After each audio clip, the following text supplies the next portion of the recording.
پاکستان کا کردار باکمال کردار، کیا کردار ادا کیا پاکستان نے. جب جنگ تھی تو جنگ میں نیوٹرل رہے ہم. بڑی مشکل تھی. ہمارا سعودی عرب سے دفاعی معاہدہ تھا، ہم مکہ مدینہ ہمارا وہاں ہے، اور دوسری طرف ایران مظلوم ایران تھا. تو بہت اچھا ہم نے رول ادا کیا. اور پھر جب ثالثی کا کردار آیا تو کمال کر دیا. اور یہ اس وقت یعنی اتنی جو تیسری جنگ کے قریب پہنچے ہوئے حالات اور تہذیب تباہ کر دیں گے یہاں تک پہنچے حالات، اور جنگ رکوانا اور یا کوشش کر کے اس طرح رکوانا اور بڑی تباہی سے بچانا. میں ڈیفینیٹلی وزیر اعظم شہباز شریف اور ان کی ٹیم کو، فیلڈ مارشل صاحب اور ان کی ٹیم کو مبارکباد دینا چاہوں گا، بلکہ پوری قوم کو مبارکباد. اور مجھے بحیثیت پاکستانی فخر ہے کہ ہم نے ان لمحوں میں بڑا ایک کمال کا کردار ادا کیا ہے. دوسری بات میڈم شیخ، اور دوسری بات شروع کرنے سے پہلے اور ہر بات اس جنگ پر شروع کرنے سے پہلے یہ ذہنوں میں رہنا چاہیے کہ یہ گریٹر اسرائیل کی جنگ ہے، یہ تیل اور گیس ایران کا جو ہے اس پر قبضے کی جنگ ہے، یہ مسجد اقصیٰ کی جنگ ہے. اور ٹرمپ اور نیتن یاہو دو فرنٹ فیسز ہیں. ان کے پیچھے یہودی لابی ہے جو یہ سارا جس نے یہ میدان سجایا ہوا ہے، اور وہ طاقتور لابی ہے جو یہ ساری ان کٹ پتلیوں کو ہلا رہی ہے. اب میڈم شیخ آپ نے ایک سوال پوچھا، میں حیران تھا. ساروں کی اپنی رائے اور مجھے رائے کا احترام ہے کہ کس کا اپر ہینڈ ہے. کوئی شک ہے؟ کسی کو کوئی شک ہے کہ ایران کا اپر ہینڈ نہیں ہے؟ 39 دنوں کی جنگ ایران جیت چکا ہے. چھوڑیے تباہیاں ہوتی ہیں، بربادیاں ہوتی ہیں، اور یہ جب جنگ میں آپ جاتے ہیں تو اس وقت یہ چیزیں آپ کے ساتھ ہوتی ہیں. کیا اسرائیل میں تباہی نہیں ہوئی؟ کیا عرب ملکوں میں تباہی نہیں ہوئی؟ کیا ان امریکی ایئر بیسوں اور امریکی اڈوں پر تباہی نہیں ہوئی؟ کیا معاشی لحاظ سے دیکھا جائے اور ٹرمپ کی مقبولیت دیکھی جائے تو امریکہ میں تباہی نہیں ہوئی؟ ہوئی ہے.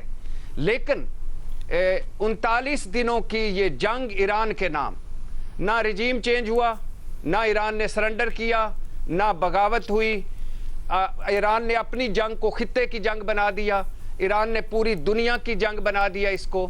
ایرانی کھڑے رہے، ڈٹے رہے، اور ابنائے ہرمز بند کی، امریکی اڈے غیر محفوظ. اور یاد رہے یہ سب کچھ کب کیا؟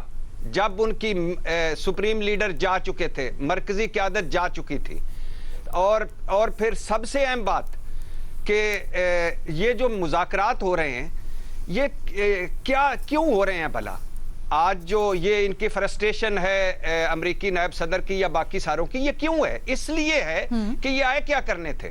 2 دن میں آئیں گے اور ہم تباہی پھرا وینزویلا ماڈل اور پتہ نہیں کیا، اور اٹھو اور اپنے چھا جاؤ ایرانی قوم کو پیغام.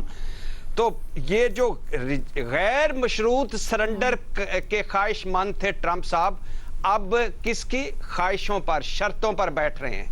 اور یہ جو رجیم چینج کرنے آئے تھے اب خوشیاں منا رہے تھے کل کہ ہم نے ابنائے ہرمز کھلوا لی ہے. تو اس میں کس کی جیت ہوئی؟ ایران کی. اب میڈم شیخ جو سب سے امپورٹنٹ چیز ہے کہ بڑے اسلام آباد میں ظاہر ہے ڈیفیکلٹ ٹائم چل رہا ہے اس حوالے سے کہ یہ ایک تو 2-3 چیزیں خراب ہو گئیں. ایک امریکی لب و لہجے، دوسرا لبنان کا ایشو، اور تیسرا یہ جو ٹرسٹ ڈیفیسٹ ہے. اور بہت ہی ڈیفیکلٹ ٹائم ہے اس حوالے سے. لیکن اس سے آگے بھی بڑا ڈیفیکلٹ ٹائم ہوگا. مثال کے طور پہ سب سے پہلے تو ایک مذاکرات کے لیے بیٹھنا، پھر ہے شرطیں دونوں طرف کی، یہ بھی ہو جاتی ہیں. پھر ہے لبنان ایشو، وہ بھی آگے آئے. پھر ہے اعتماد کا فقدان، پھر ہے نفرتیں، پھر ہے تیسری بار بیٹھ رہے ہیں مذاکرات کے لیے، اور 2 بار پہلے مذاکرات چھوڑ کر امریکہ اور اسرائیل حملہ آور ہو چکے ہیں، تو یہ بھی ایران گارنٹی مانگ رہا ہے. پھر ہے اسرائیل سبوتاژ کرے گا ان مذاکرات کو اور وہ کوشش کرے گا کہ یہ کامیاب نہ ہو. پھر ہے یہ 2 فریق نہیں ہیں، یہ 4 فریق ہیں میڈم شیخ. ایک امریکہ، ایک اسرائیل، ایک ایران اور عرب ملک، اور سارے کے سارے غصے میں ہیں. اور اوپر سے ٹرمپ صاحب اور نیتن یاہو کو آپ جانتے ہیں. پھر میڈم شیخ اس کے بعد ہے کہ اب آگے چل کر جو ایک ہرجانہ ہمیں دے دو، ہرجانہ ہمیں دے دو، بہت سارے اختلافات ہیں اس پر، لیکن سب سے اہم بات کہ ہم نے اسلام آباد میں یہ کوشش کی، جنگ رکی، اور ابھی بہت مرحلے طے کرنا باقی ہیں، اور ابھی اللہ کرے میں غلط ہوں، لیکن جو ٹرمپ صاحب ہیں، جو نیتن یاہو ہے، جو یہودی لابی اور جو ان کا ایجنڈا ہے، اس میں بڑے تھوڑے چانسز ہیں کہ یہ آگے بات بڑھ چلے گی۔